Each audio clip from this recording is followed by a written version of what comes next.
lenguaje de programación PHP. En las clases, en la clase pasada estuvimos configurando Apache para que pudiera direccionar dos aplicaciones diferentes hacia la misma IP. Recuerdan de que teníamos por ahí un virtual.unicade.2.cb y un system.unicade.2.cb y cada uno apunta a una aplicación diferente, nos resuelve de diferentes carpetas. Entonces el día de ahora vamos a empezar a trabajar con un recurso, o vamos a empezar a crear un recurso que es muy útil cuando ya estamos diseñando aplicaciones. Generalmente todas las aplicaciones modernas utilizan ese tipo de recursos para poderse comunicar o para poder extraer datos.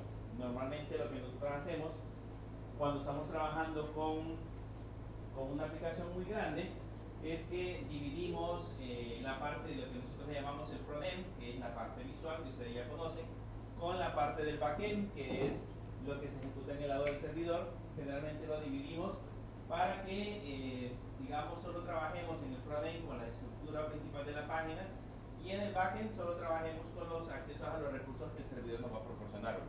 Y generalmente esos recursos que nosotros accedemos son vinculados a través de una API.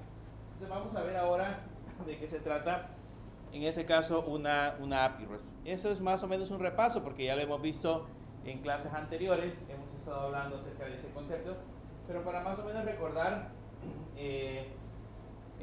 básicamente las APIs son una interfaz de programación de aplicaciones, así se deduce, o eso significa la palabra API, interfaz de programación de aplicaciones, y es básicamente un conjunto de requisiciones que permite la comunicación de datos entre diferentes aplicaciones. Ese es el objetivo final de una API. Cuando nosotros vayamos a diseñar una API, lo que nos va a permitir es que diferentes aplicaciones se puedan comunicar entre ellas. Por ejemplo, en nuestro caso, el ejercicio que vamos a hacer es que en esta ocasión nos vamos a crear una API para que en PHP que permita tener acceso a ciertas bases de datos, a ciertos procesos, y en el lado de desarrollo de aplicaciones móviles nos vamos a conectar a esa API. Entonces lo que vamos a crear ahorita lo vamos a consumir en la otra materia. Para eso va a servir en ese caso el diseño de la aplicación. Entonces vamos a aprender a crear nuestra API para que al otro lado podamos tener acceso a esa información y podamos visualizar datos que se encuentran directamente en esa parte. Entonces si se dan cuenta son dos lenguajes de programación distintos. La API va a estar hecha en PHP y en el caso de la otra aplicación va a estar hecha en Kotlin. Son dos plataformas totalmente diferentes. Entonces, de esa forma es como funciona. Yo podría crearme una aplicación en Java, por ejemplo, que permita conectarse a una API REST que se encuentra creada en PHP. ¿Okay? Para eso sirve, básicamente para el intercambio de aplicaciones. Básicamente estas requisiciones utilizan el protocolo HTTP. Ustedes ya saben que el protocolo HTTP es el protocolo de la World Wide Web, o sea, del Internet, que nosotros utilizamos en los navegadores. Lo que hacemos es crear ese tipo de peticiones o requisiciones al servidor y en base a eso recibimos diferentes tipos de respuesta. Las principales solicitudes que normalmente nosotros hacemos son el POST, el GET, el DELETE y el PUT. ¿Cuál es la diferencia entre el POST y el GET? El POST es para ingresar y el GET es para obtener la información. ¿El POST es para qué? El POST es para ingresar información. Ajá. Y el GET es para obtener esa información. Generalmente obtener datos, ¿no? En ese caso las peticiones que nosotros hacemos a través del GET las vamos a hacer para lectura de datos. Por ejemplo, si nosotros queremos obtener un listado de clientes, por decirles un ejemplo, la petición va a ir a través del método GET. Pero si yo quiero guardar un nuevo registro de un cliente, la petición va a ir a través del método POST. Entonces el método POST me permite en ese caso crear información o almacenar datos y el método GET me permite obtener datos. Pero existen otros que podemos acceder, en el caso de JavaScript lo podemos hacer a través del lenguaje de programación. Existe otro método que se llama delete, que lo que hace es que cuando nosotros invocamos una aplicación a través del método delete, lo que hace es eliminar un recurso, pues eliminar el recurso que nosotros le estamos indicando. También tenemos el método put, que a diferencia del método post, lo que hace es básicamente editar un registro. Si yo con el método post lo guardé, lo creamos, con el método put lo vamos a editar. Entonces Entonces, esas son las diferencias entre las diferentes peticiones que podemos hacer para el lado del servidor. Estas solicitudes HTTP generalmente cumplen con ciertas restricciones que están determinadas por la arquitectura misma. Por ejemplo, son aplicaciones de tipo cliente-servidor. Cuando nos referimos a aplicaciones de tipo cliente-servidor, significa que hay un cliente que puede ser en este caso una aplicación de terceros, un navegador web, puede ser la consola incluso, que hace una petición al lado del servidor y el servidor responde con valores que por lo general nosotros los vamos a devolver en tipo JSON. Entonces la aplicación generalmente es bajo la arquitectura cliente-servidor. Enviamos una petición del cliente, el servidor responde con un recurso. Y otra de las características que tienen las API REST, que por lo general son peticiones sin estado. O sea, nosotros hacemos solicitudes y cada solicitud actúa de manera independiente. ¿Se acuerdan del uso de sesiones que vimos en PHP? Lo vimos hace algunos meses. Las sesiones, si se recuerdan, lo que permitía era conservar datos entre diferentes peticiones del servidor. Cada vez que yo hacía una petición diferente, podía recordar información almacenada en las sesiones. Con las API REST no se puede hacer eso. No puedo utilizar sesiones porque pues la petición no necesariamente va a venir de un navegador, puede venir de una aplicación de tercero. Entonces, por lo general son sin estado. Tenemos que buscar otros mecanismos para poder almacenar información. Tienen una característica que pueden almacenar un caché. La API debe utilizar en este caso un caché para evitar llamadas recurrentes al lado del servidor. Hay una base de datos, ¿se acuerdan de la base de datos en SQL? Hay una base de datos que se llama Redis, que es una base de datos en memoria.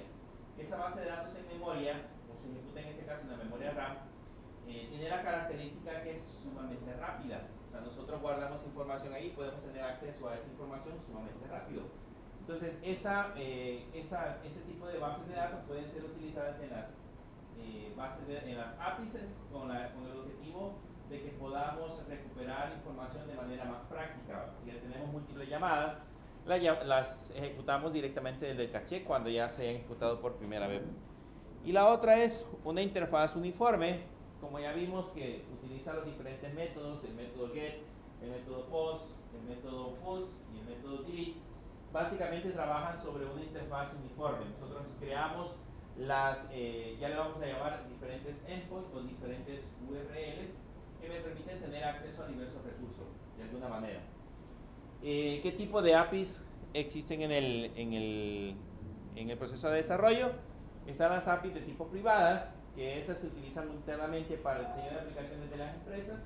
Por ejemplo, la universidad podría tener una API muy privada que utilice para manipular datos de registro académico, por ejemplo, u otras que encontremos ahí por ahí. Y esas no tienen acceso hacia afuera, o sea, no hay aplicaciones de terceros que nosotros nos permitan tener acceso a esa información. Están las APIs de tipo socios, que esas se utilizan para empresas comerciales o empresas que tienen alguna relación entre ellas y que permiten de alguna manera comunicarse, pero solamente hay acceso entre esas empresas. Un ejemplo podría ser entre el Ministerio de Educación y la universidad, podría ser una API de tipo socio, porque pues no hay otras entidades que tengan acceso más las que se les permite, se les otorga el permiso. Y las públicas, esas ya son a nivel público. Hay un montón de APIs que son públicas que me permiten recuperar información del clima, información de la bolsa de valores, información de geolocalización, por ejemplo, o mapas, entre otras cosas. Entonces hay varios tipos de APIs públicas que podemos utilizar con el objetivo de tener acceso a esos recursos. Aquí aparecen cuáles son las importancias de las ventajas de utilizar una API REST, que eso yo se lo voy a dejar en la parte de la plataforma para que lo puedan leer un poco, pero lo interesante de eso es que empecemos a trabajar en las APIs. Entonces vamos a trabajar en el lado del servidor y vamos a empezar a configurar un poco el entorno con el que vamos a desarrollarlo. Voy a conectar a el servidor.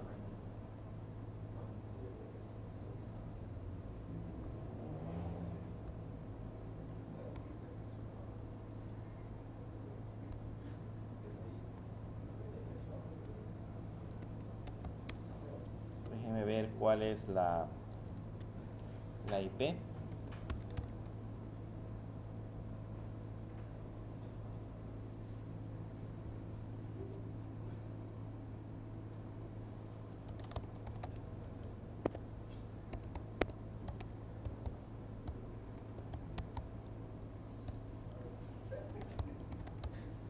Bien, ahí ya nos conectamos al lado del servidor y vamos a empezar a configurar un poco el servidor para empezar a elaborar, en ese caso, la API REST. Hay varias cosas que vamos a hacer en el proceso de configuración para que entiendan bien cómo funciona. Primero nos vamos a configurar la base de datos. ¿Okay? Vamos a instalar la base de datos. Entonces, estando acá en el servidor, le vamos a poner un sudo apt install y le ponemos un mysql-server. Vamos a instalar MySQL como base de datos.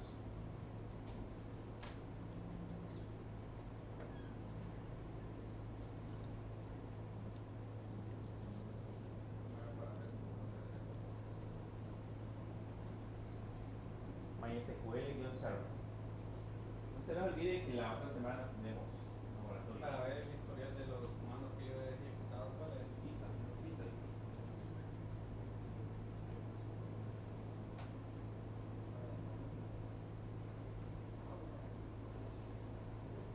Bien, solo le ponen sudo apt install mysql-server, le damos enter, escribimos la contraseña y ahí nos va a decir que va a descargar 243, bueno, necesita 28.3 megas y necesita 243 megas de espacio adicional en el disco para poder utilizar esa aplicación. Ponemos que sí y va a empezar a hacer el proceso de instalación. Si al caso llega a suceder eso, no sé si les dio el mismo error o se instaló. No, El mismo error. ¿A todos les dio el mismo error? ¿por qué no estaba conectado a internet? Tienen que conectar a internet.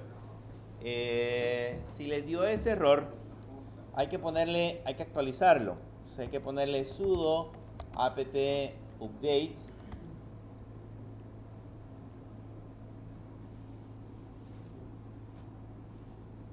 Hay que ponerle un sudo apt update.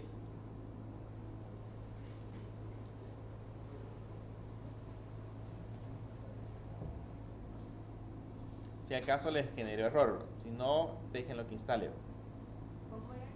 Sudo apt update.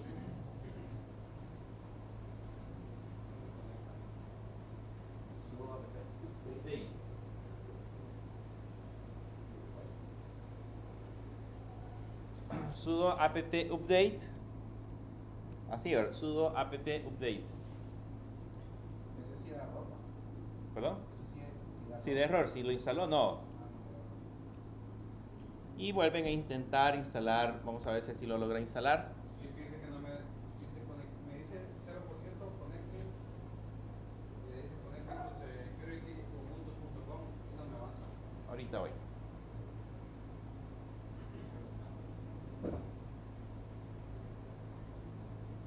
Ya lo está instalando.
instaló le tiene que aparecer así como está en la pizarra, en la pantalla.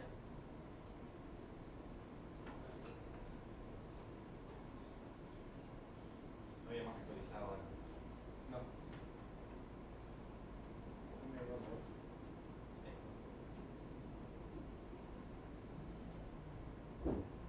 Todavía sí. Ah, solo me viene el sudo de app. A todo le está dando el mismo fallo. Sí. No, pero no la conexión, sino la. Le dimos play.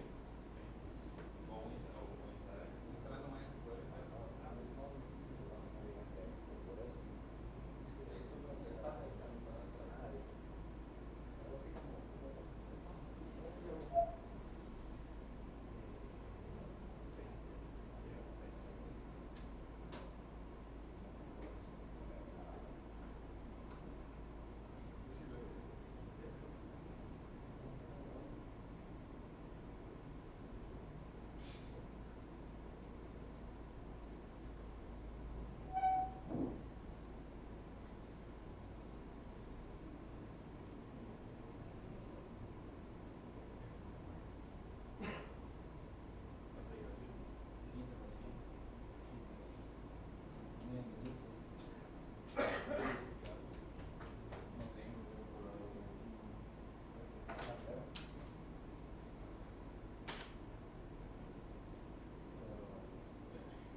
Estamos en internet más rápido. Si está con el teléfono, pues. No, de aquí. No, pero acá.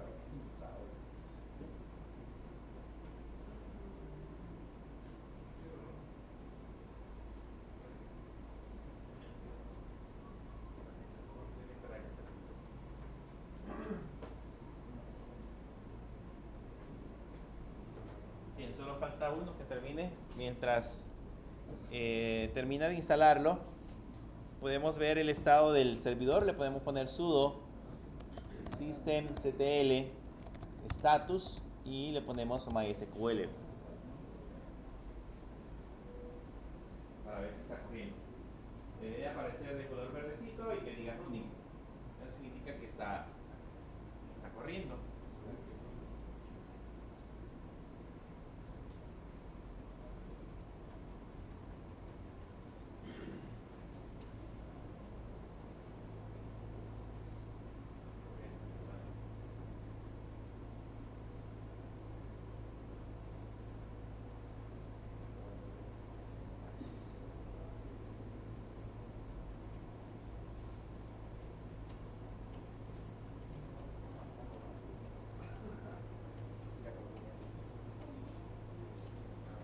Bien, si les aparece así de color verdecito, significa de que está corriendo, que está ejecutándose el servicio. Entonces, si está corriendo el servicio, ya podemos seguir trabajando en ese caso con MySQL. En ese caso, para poder trabajar con MySQL, él instala sus, digamos, todos sus paquetes de manera predeterminada, pero nosotros podemos hacer ciertas configuraciones. ¿Se acuerdan que yo les había mencionado anteriormente, cuando instalamos MySQL el ciclo pasado, que normalmente la optimización que tiene MySQL es para trabajar con bases de datos muy básicas? Pero cuando nosotros ya empecemos a trabajar con información, a agregar información, necesitamos que los recursos vayan creciendo o que se aprovechen mejor los recursos de la computadora. Tenemos que configurar de alguna manera, debemos de configurar algunos archivos. Los archivos de configuración por lo general los van a encontrar si le ponen un sudo ls-l, lo van a encontrar en la carpeta etc. Ahí hay una carpeta que se llama MySQL y dentro de MySQL van a encontrar una carpeta que se llama MySQL mysqlconf.d.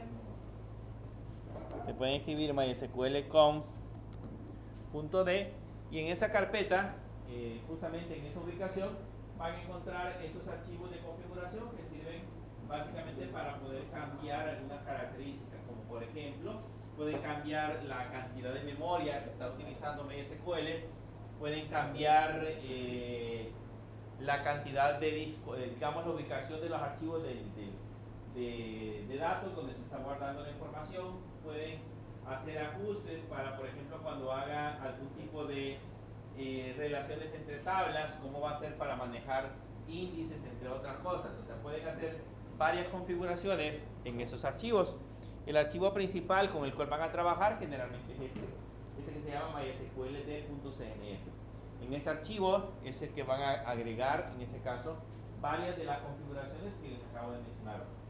Ahora, pero eso va a ser necesario si ustedes empiezan a utilizar MySQL y sienten en algún punto dado que se vuelve lento y tal vez el servidor tiene suficientes recursos. Ustedes pueden decir, pero mi servidor tiene 128 GB de RAM, por ejemplo, y mi servidor tiene un disco duro de alta velocidad, un SSD de alta velocidad, por ejemplo, puede hacer que ya no sea problema ni del disco duro, ni sea problema de memoria, ni mucho menos del procesador, sino que puede hacer que sea problema de configuración.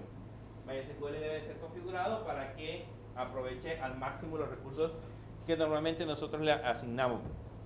Ahora bien, para empezar a trabajar con MySQL, ustedes tendrían que poner aquí, por ejemplo, primero averiguar la versión. Le pueden poner MySQL -version. Si ustedes escriben MySQL -version, ahí les va a dar la versión con la cual estamos trabajando. La versión es MySQL 8.0.45, que es la que está disponible en ese caso en los repositorios de Ubuntu. No es la última, hay otras versiones más recientes, no recuerdo, la 8.10 o algo así, creo que es la última versión, pero esas todavía no están publicadas en los repositorios públicos. Esa es la que nosotros podemos utilizar. Pero más adelante podríamos hacer procesos de actualización. Ahora, ¿cómo hacemos para ingresar? Lógicamente, para ingresar tendríamos que poner MySQL -u, por ejemplo, root, y -p, y con eso haríamos el proceso de ingreso. ¿Okay? Con eso le decimos, conéctese a MySQL utilizando el usuario root y utilizando o pidiendo en ese caso la parte de la contraseña. Pero si se dan cuenta, cuando le damos enter, me pide un password. ¿Cuál es el password? Root. ¿Cuál es el password? ¿En algún punto de la instalación nos pidió password? Sí. Pero Católica es el password de la máquina virtual, en este caso de Ubuntu Server. Pero al momento de instalar MySQL, en ningún punto dado nos pidió password. Y eso sucede así porque de manera predeterminada, si yo le doy al enter no puedo acceder. De manera predeterminada, cuando trabajamos con MySQL, la versión 8 al lado de Ubuntu, la manera de autenticarse a MySQL es utilizando usuarios propios de Linux. Nosotros creamos un usuario de Linux y ese usuario de Linux puede tener acceso directamente a MySQL. Por ejemplo, el usuario root. Si nosotros queremos trabajar con el usuario root, solamente le ponemos sudo MySQL y con eso ingresamos directamente a MySQL. Entonces ya no necesitamos credenciales. Las credenciales que vamos a utilizar son las credenciales de la máquina del servidor, que ya estamos en MySQL. Ya nos dice bienvenidos a MySQL Monitor, y ahí aparecen los comandos que podemos utilizar, etcétera, etcétera. Ahora bien, lo primero que vamos a hacer cuando ya estemos en MySQL,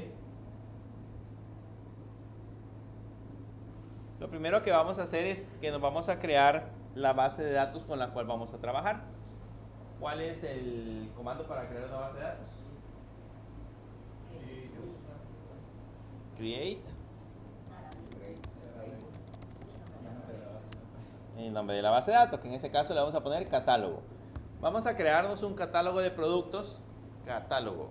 Nos vamos a crear un catálogo de productos. Entonces, para eso vamos a crearnos esa base de datos. La base de datos se va a llamar catálogo. Esa base de datos catálogo es la que nos va a servir para posteriormente poder guardar Productos que todavía no hemos definido, más adelante vamos a ir viendo qué productos le vamos a almacenar. ¿Para qué no? ¿Para qué no? Sudo MySQL, no entró.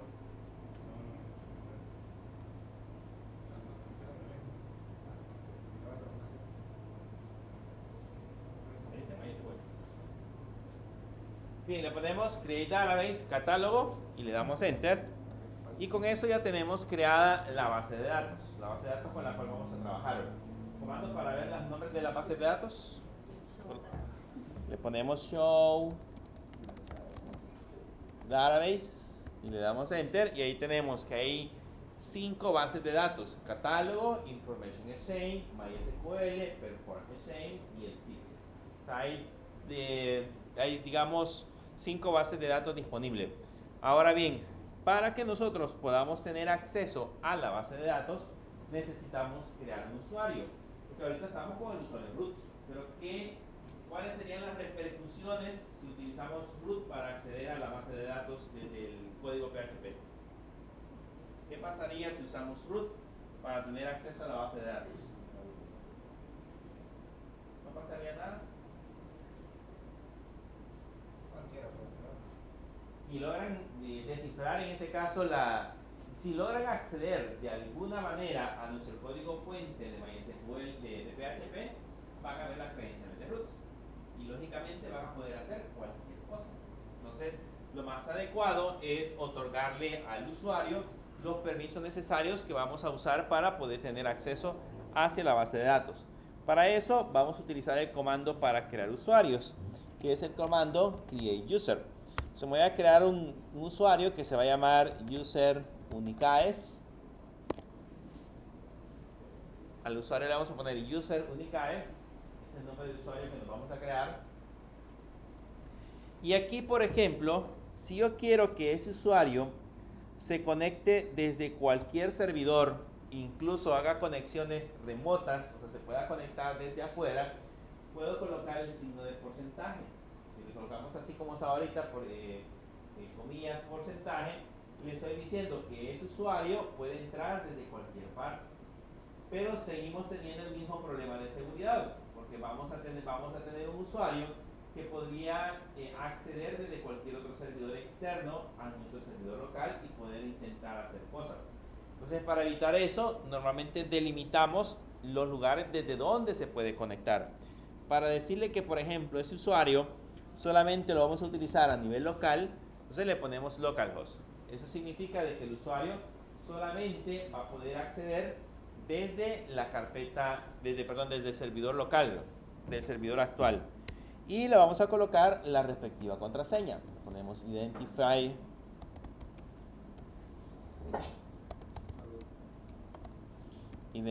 by y acá le vamos a colocar católica.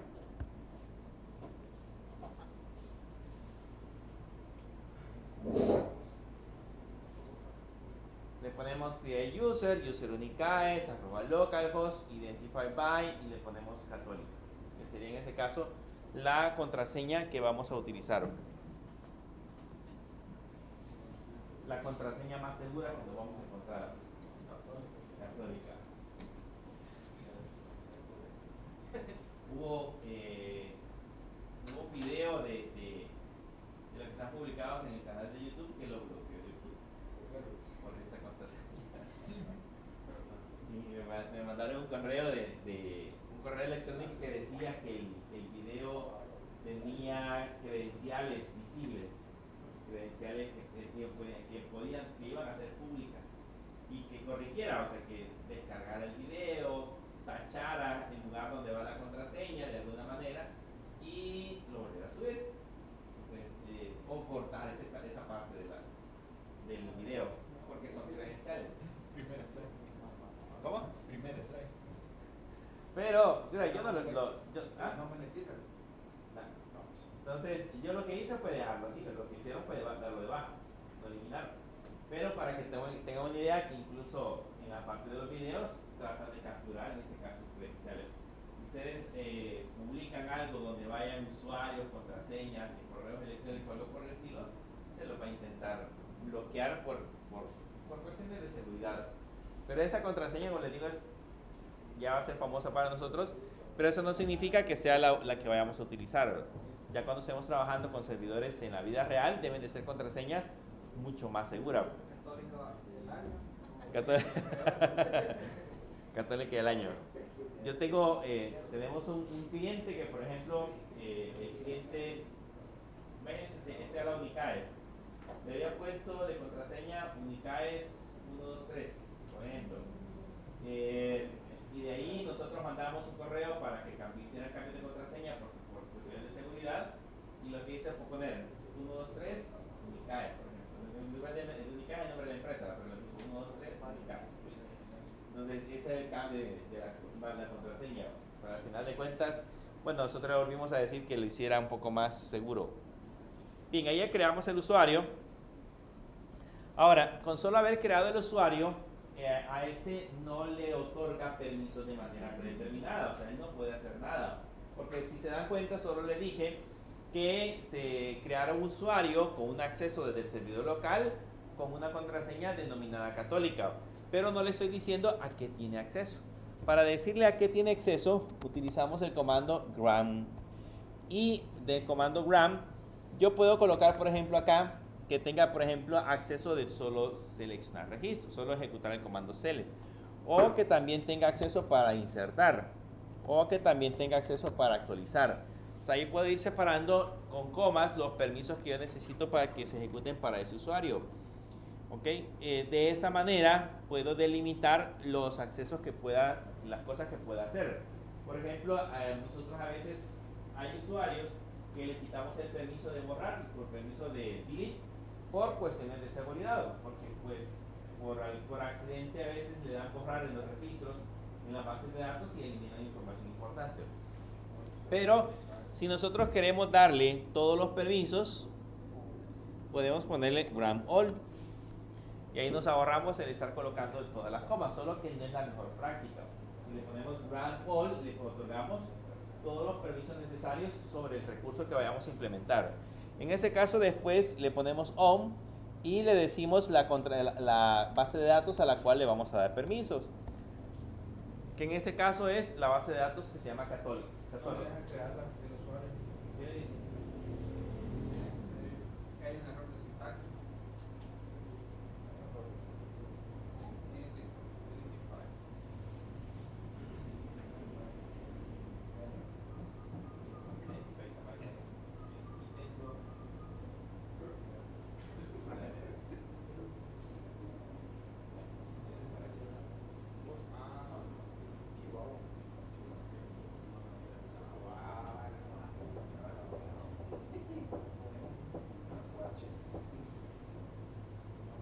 Bien, les decía, con el comando gram all otorgamos en ese caso todos los permisos sobre la base de datos que se llama catálogo al usuario que se llama user Unicaes. Le ponemos tu usuario, el usuario user Unicaes para el acceso local nada más.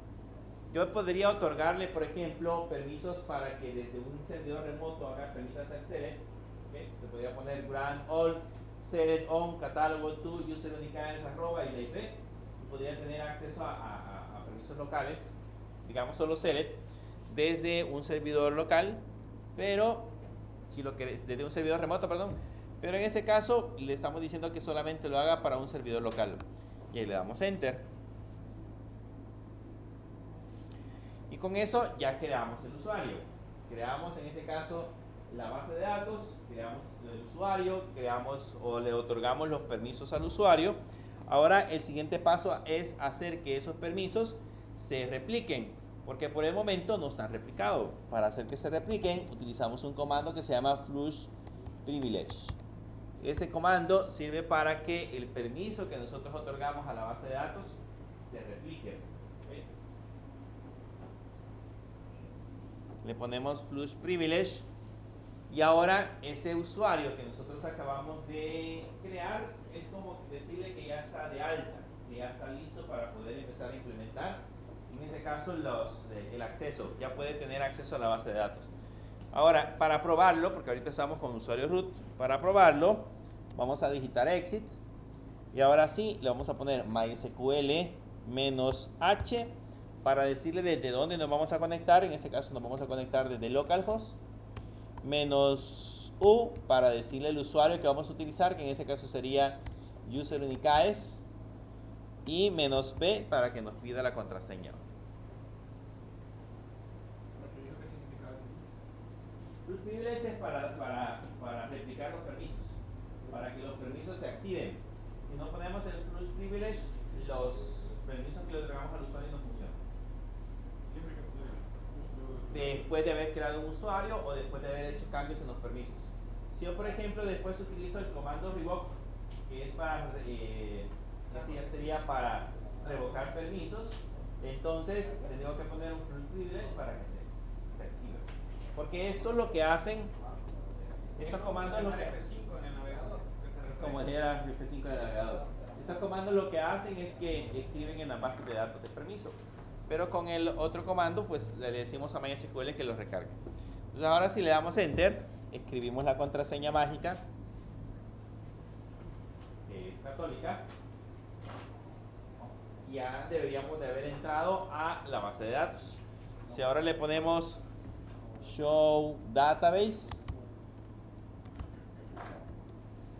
si le ponemos Show Database, ahí van a notar que tenemos solamente acceso a 3 bases de datos. Tenemos acceso a catálogo, a Information Exchange y Performance Exchange, que eso de manera predeterminada MySQL le permite dar acceso a esos elementos. Pero de lo contrario, solamente tenemos acceso a la base de datos que habíamos mencionado. Para empezar a trabajar con esa base de datos, ¿cuál es el comando que me permite poner como base de datos de trabajo a catálogo? ¿Comando? Comando use. Entonces le ponemos use catálogo. Le ponemos use catálogo. Y ahí nos cambiamos a la base de datos catálogo. Entonces ya puedo en esa base de datos hacer todo lo que yo quiera. Insertar registros, crear tablas, etcétera, etcétera. En nuestro caso vamos a crearnos la primera tabla. Entonces le vamos a poner... Vamos a crearnos la primera tabla. Entonces le vamos a poner create table y la tabla que se llama usuarios. Y a esa tabla le vamos a crear un campo que sea el campo ID user. Vamos a crearnos la tabla usuarios porque va a ser la primera tabla con la cual vamos a empezar a trabajar. Entonces le vamos a poner... Cuando yo le di Show Database, solo me aparece información esquema y performance esquema. Que no le dio permiso. Esa tabla. Ajá, no le dio permiso a catálogo.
Bien, vamos a crearnos...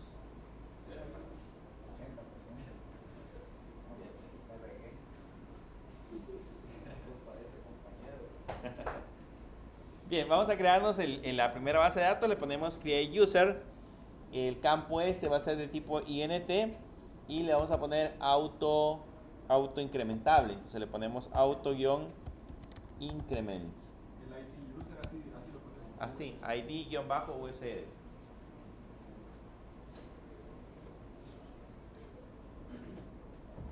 Luego vamos a agregar el campo username. El campo username le vamos a poner que sea un varchar. Como podemos utilizar o vamos a utilizar el correo electrónico como usuario para tener acceso a la API, entonces le vamos a poner aquí que tenga 150 para que pueda colocarle el suficiente espacio para almacenar el correo electrónico. Además del correo electrónico, vamos a poner el password. El password también va a ser un varchar y le podemos agregar 150 porque pues lo vamos a encriptar. El password debería de siempre estar encriptado, no ser de texto plano. Y luego vamos a agregar los nombres, también de tipo varchar. A los nombres les vamos a poner que tengan 100 caracteres. Los apellidos.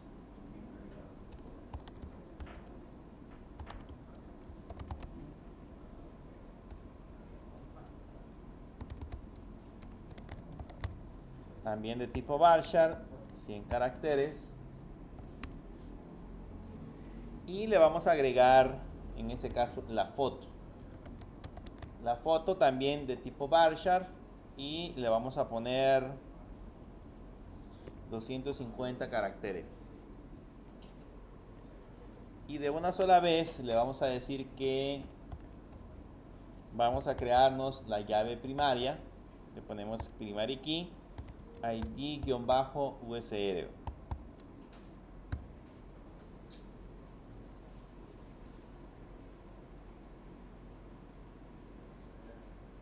Una pregunta con respecto a cómo creamos ahorita las tablas, también se puede crear así como lo hemos creado antes con PHP Maven. Ah, sí. Lo pueden hacer con PHP. Tendrían que instalar PHP Maven en Linux, en Ubuntu, y luego correrlo. Pero acuérdense que ahorita pues ni siquiera PHP tenemos instalado en la máquina virtual. ¿Okay? Pero yo se los pongo de esa manera porque pues algunas veces hay que conocer un poco bueno, no siempre, hay que conocer un poco cómo funciona la sintaxis desde la consola. Porque en algunas ocasiones no vamos a tener un software digamos, de acceso gráfico donde yo pueda hacer las cosas más fáciles. Entonces hay que conocer un poquito cómo funciona la consola. Entonces ahí solamente le damos Enter y ahí ya nos creó, en ese caso, la base de datos. La tabla, perdón. Si revisamos, le puedo poner describe usuarios y ahí vamos a ver cómo está estructurada la base de datos. La tabla en este caso. Si la creamos de manera correcta,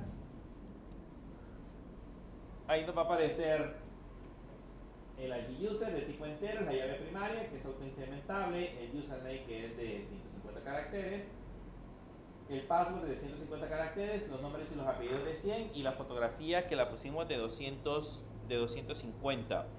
Esa fotografía que vamos a poner ahí va a ser una foto de perfil que el usuario en teoría va a poder tomar desde la aplicación y la va a poder almacenar en el servidor.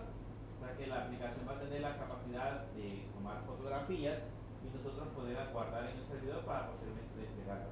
¿Sí? Entonces para eso nos va a servir. Bien. ¿Y el foto por qué se le pone varchar? Ahí vamos a guardar la ubicación del archivo.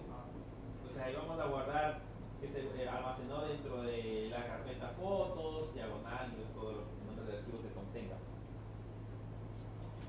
Bien, ya que tenemos creada la tabla usuarios, eso lo hicimos el ciclo pasado, creamos una tabla usuarios y utilizábamos en ese caso sesiones para poder hacer procesos de autenticación. Recuerden que creábamos una sesión y a través de las sesiones podíamos manipular la información desde la aplicación que teníamos en el navegador. Sin embargo, como ahorita vamos a crear una API, las APIs ya no utilizan procesos de autenticación a través de sesiones, sino que debemos de crear nuestro propio modelo de autenticación. Entonces para eso nos vamos a crear una tabla que se llama token. ¿Se acuerdan que ese token lo hicimos cuando estuvimos trabajando con Express, con Node.js y Express? Entonces, de igual manera, aquí vamos a crearnos un token. Le vamos a poner create table y la tabla se va a llamar token. Y esta va a tener siempre un ID token que va a ser de tipo entero y va a ser auto incrementable. Vamos a ponerle un token que sería en este caso de tipo varchar y ese token le vamos a poner 150. Luego vamos a colocar el campo clave, que en ese caso sería el ID user, que va a ser de tipo entero. Vamos a guardar la IP, entonces le vamos a poner un IP varchar. La IP tiene 15 caracteres, entonces le vamos a poner los 15 caracteres. Vamos a almacenar la fecha de creación, que sería de tipo datetime. Esa fecha de creación para el token nos va a servir de alguna manera para poder limitar el tiempo de vida que tiene el token. Por ejemplo, si nosotros decimos el token solo puede estar disponible 24 horas, después de las 24 horas expira. Entonces, a partir de la fecha de creación, nosotros podemos determinar la fecha de expiración. Y a esto le agregamos el primary key, que sería, en ese caso, el ID-token. Y ahí tenemos la tabla. Ahí ya tenemos lista la tabla, que en ese caso sería la tabla token.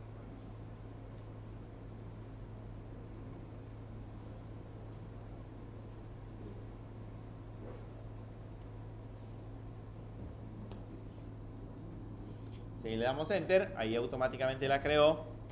Si ahora le ponemos un describe token, ahí tenemos la tabla y esos son los campos que debería de tener en ese caso nuestra tabla.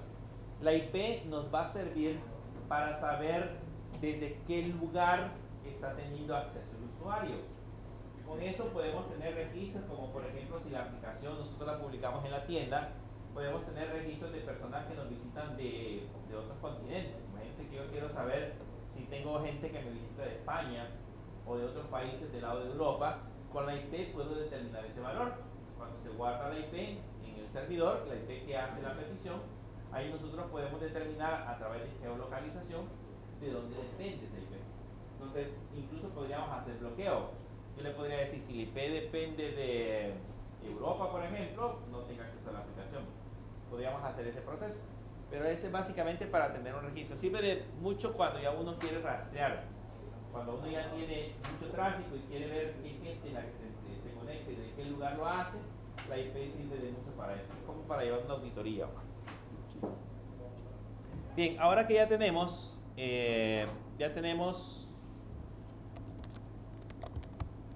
MySQL configurado, ahí si le ponemos show tables, se van a dar cuenta que están las dos tablas, token y usuarios. Más adelante vamos a crear más tablas, eso no significa que solamente esas dos vamos a usar. Vamos a utilizar más tablas, pero por el momento con esas es suficiente para que empecemos a hacer el proceso del ejercicio. Nos vamos a salir ahora de MySQL y ya tenemos MySQL instalado. El siguiente paso es configurar e instalar PHP. ¿Okay? Como lo hemos hecho en los ciclos anteriores o en el ciclo anterior, vamos a instalar la última versión que se encuentra en el repositorio. Entonces le vamos a poner sudo apt install y le decimos primero que instale PHP, luego que instale lib apache 2-mod-php y que instale php-mysql. Entonces PHP es el paquete que ya tenemos, ¿okay? El lib apache 2 mod php es para que PHP funcione con Apache, para que funcionen ambos, y el PHP MySQL son las librerías que vamos a utilizar para podernos conectar a la base de datos. Pues todas esas son importantes instalarlas para que funcione de manera adecuada. Y ya le damos enter y ahí nos pide la contraseña maestra y nos dice que va a instalar 24 megas. y vamos a esperar a ver si tomamos un punto que haga el proceso de instalación.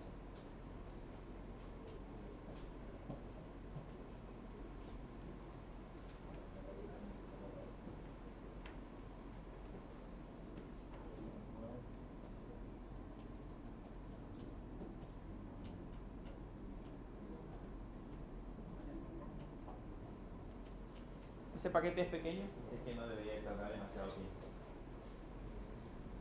A no ser que vaya a un caballo servicio. A no ser que sea muy lento. Con el internet de la universidad, a ver. Todo es posible. Todo es posible.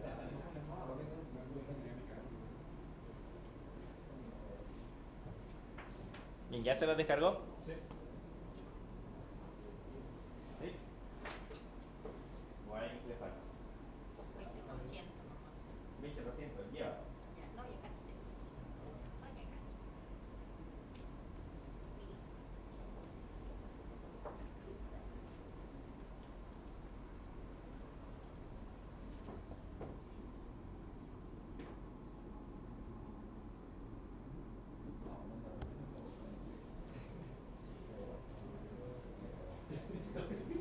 Bien. ¿Ya se instaló? Pues sí. ¿Ya terminó? ¿Todos? ¿Cuánto falta? ¿Tú?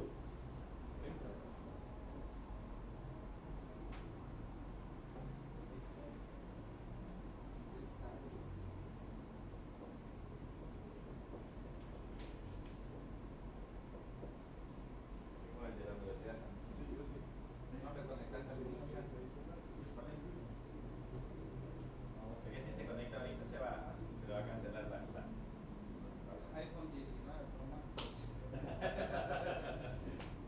Ya ha salido. Ya salí, ya. El otro año va a ser plegable. Uy, no, qué feo vacío. ¿Qué crees? Vamos a perder el caché. Ya va a cargar un iPod en su mano. No hay para la mano. Para ver lo que le engaña.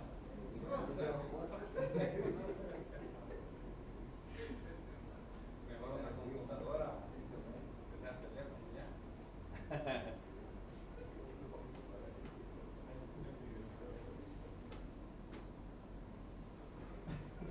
Bien. ¿Quién le falta? Pues sí. Estuvo. ¿Ya estuvo? Sí, ya estuvo. Bien. ¿Cómo sabemos qué versión de PHP hemos instalado? Se le podemos colocar PHP PHP -b, perdón. Y ahí nos dice que la última versión que tenemos instalado es PHP, la versión 8.36. Y una pregunta. ¿Hola? Yo puse PHP y me pareció más información. ¿Solo PHP? PHP y me pareció más información. Ah, es que lo puse menos. Ah, solo menos. Ya les aparece en ese caso la versión de PHP que se está instalando. Y según eso, por ejemplo, esa versión fue liberada en los repositorios en enero 7 del 2026, así que estamos con una versión bastante reciente, que es con la que vamos a trabajar. Ahora bien, pero eso es para probarlo en la consola. Desde la consola alcanzamos a ver cuál es la versión de PHP que estamos ejecutando. Pero ¿qué pasa si lo quiero probar en el navegador? Quiero saber si PHP está funcionando en el navegador. ¿Se acuerdan cómo hicimos esa prueba? Pero antes de hacer eso tenemos que crear un archivo. ¿Se acuerdan del archivo? Era un HTML, era un archivo .index y dentro del archivo colocábamos una línea de código, no recuerdo realmente cómo es, pero se coloca para ver qué versión. Correcto. Vamos a crearnos ese archivo. Lo vamos a crear dentro de HTML. Solo que, bueno, vamos a intentarlo crear. Normalmente al archivo se le pone info.php. Podríamos hacerlo en el index si quisiéramos. Lo podemos hacer en el info.php. Entonces le ponemos nano info.php. Y si se dan cuenta, por aquí le va a decir que ese archivo no es editable. Desaparece de color rojo. Esto debido a que nosotros no tenemos permiso sobre la carpeta. Si se dan cuenta, la carpeta esta es del usuario propietario, que sería root. Pero nosotros vamos a seguir trabajando con el usuario Católica. Así que de alguna forma tenemos que darle permisos al usuario Católica. Entonces, comando para cambiar el propietario de un directorio. ¿Cómo se llama? Show. Se le vamos a poner sudo chow -r y le decimos que el usuario que vamos a hacer propietario es el usuario Católica, Católica, a la carpeta var www.html.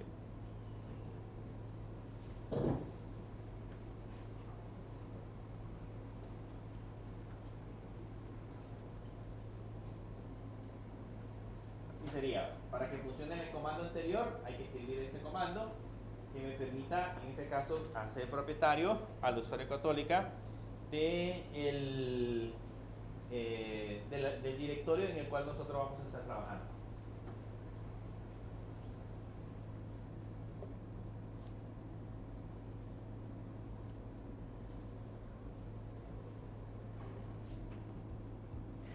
Ahora le damos Enter. Y si se dan cuenta, el usuario, ahora el propietario de esta carpeta, es el usuario Católico. ¿Okay? Ya tenemos listo esos permisos. Ahora sí, ya nos puede servir el nano. Le ponemos nano,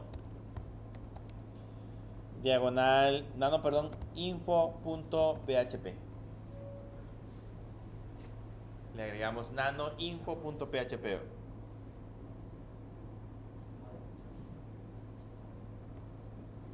¿Y aquí con qué empieza todo el código PHP? HTML. ¿Con qué etiquetas empieza el código PHP?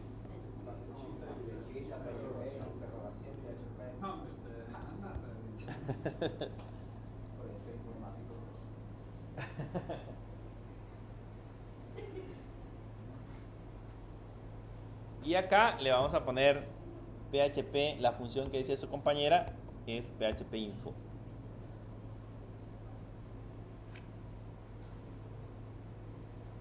PHP info.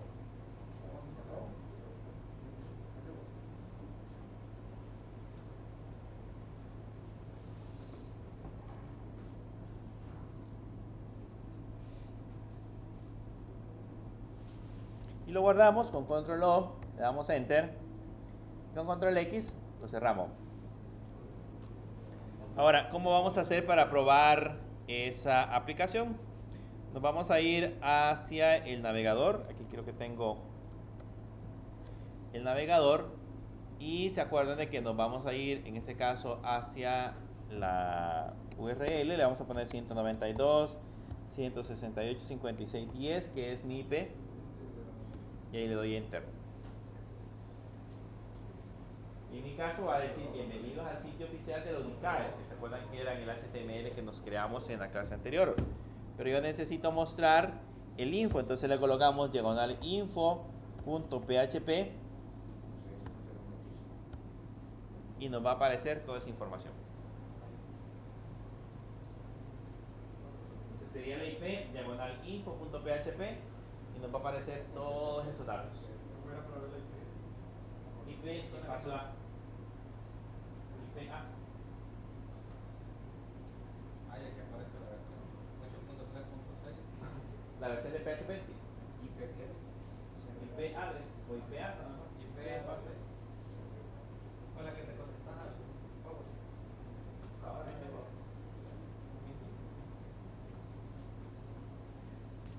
Ahora, ¿es correcto dejar ese archivo? Ese info.php. ¿Creen ustedes que es adecuado dejar ese archivo? No, porque ya vas a ver qué versión tiene de PHP 1 los hackers. Además de la versión de PHP, por ahí dice, El usuario, la ruta. ahí dice también dónde están guardados los archivos de configuración, cuáles son los archivos de configuración, aparece la versión de Ubuntu, que estamos, bueno, les dice que Ubuntu es el que tenemos instalado. Aparecen varias cosas que son información relevante para el usuario. Normalmente hay motores en internet o hay ciertos elementos que lo que hacen es sobre las IPs ir probando un info.php. O cuando uno recibe clases, le enseñan a crear el info.php, entonces lo que hacen es que van buscando ese mismo archivo, porque lógicamente es el mismo que uno creaba. Entonces la idea sería, después de haber probado que PHP está funcionando, eliminarlo, ¿sí? Borrarlo, porque si no podemos dejar nuestro servidor expuesto para que pueda generar más información. Otra cosa que debería de suceder, nosotros configuramos un dominio, ¿se acuerdan? El dominio era virtual.unicae.edu.cb, ¿cierto? Ese dominio, si lo colocamos ahorita en la URL, no funcionaría. ¿Qué podríamos hacer para que funcione virtual.unicae.edu.cb? ¿Permisos? Yo quisiera que mi dominio funcionara, que ahorita tenemos el servidor DNS, lo tenemos configurado en la máquina virtual, pero yo necesito ahora que la URL diga virtual.unicae.edu.cb. ¿Qué podría hacer?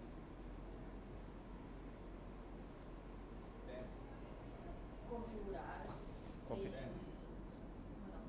¿Configurar? No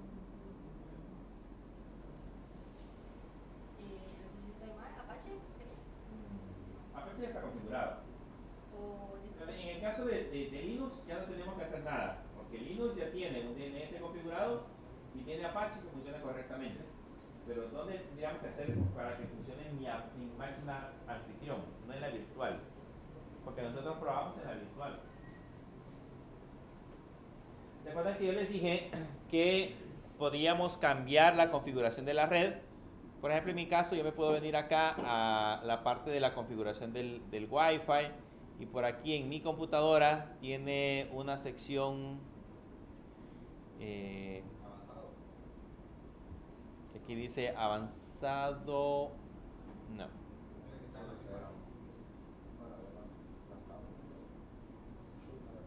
Aquí en detalles, por ejemplo, hay una sección que dice DNS y por lo menos mi máquina tiene configurado los 8.8.8.8, por cual lo tendría que cambiar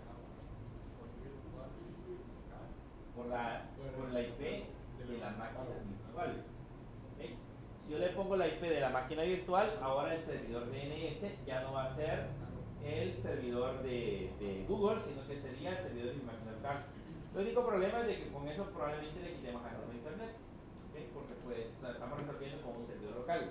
Pero de alguna manera esa es la forma en la que nosotros podríamos cambiarlo. Ahora bien, les voy a enseñar un truco. Vamos a hacer que el dominio virtual.unicae.edu.cb funcione sin necesidad de cambiar el DNS. Y esto que vamos a hacer ahorita puede funcionar incluso para que ustedes puedan tratar de clonar un dominio dentro de su computadora y hacer que alguien, por ejemplo, pueda introducir información delicada. Ya les voy a explicar cómo funciona. Pero abran en su computadora, yo lo voy a hacer después en la consola, pero abran ahorita en su computadora el blog de notas, pero como administrador. Abran el blog de notas como administrador. Ahí corren el blog de notas como administrador.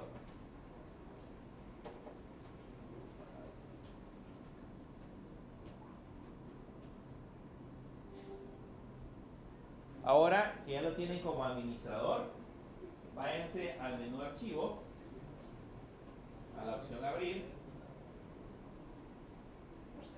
Váyanse al menú archivo, a la opción abrir y naveguen a la carpeta Windows System 32. Uy, no. Ahí no. Naveguen a la carpeta Windows System 32. Por lo general está oculta esa carpeta. Windows. No, a Windows System 32. Tienen que navegar a la carpeta Windows System 32. ¿No? Y se van a la carpeta Drivers. Ahí en System 32 hay una carpeta que se llama drivers. Sí, ¿verdad? Y dentro de la carpeta drivers hay una carpeta que se llama etc. No hay nada. Seleccionen de su ventana, seleccionen en la parte de abajo todos los archivos. Donde está el tipo de archivo, seleccionen todos los archivos.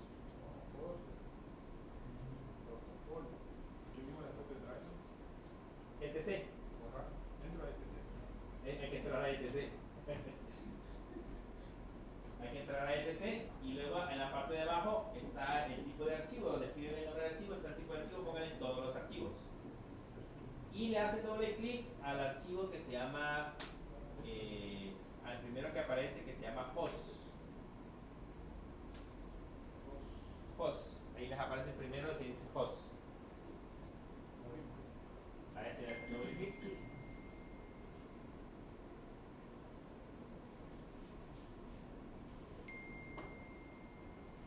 Bien.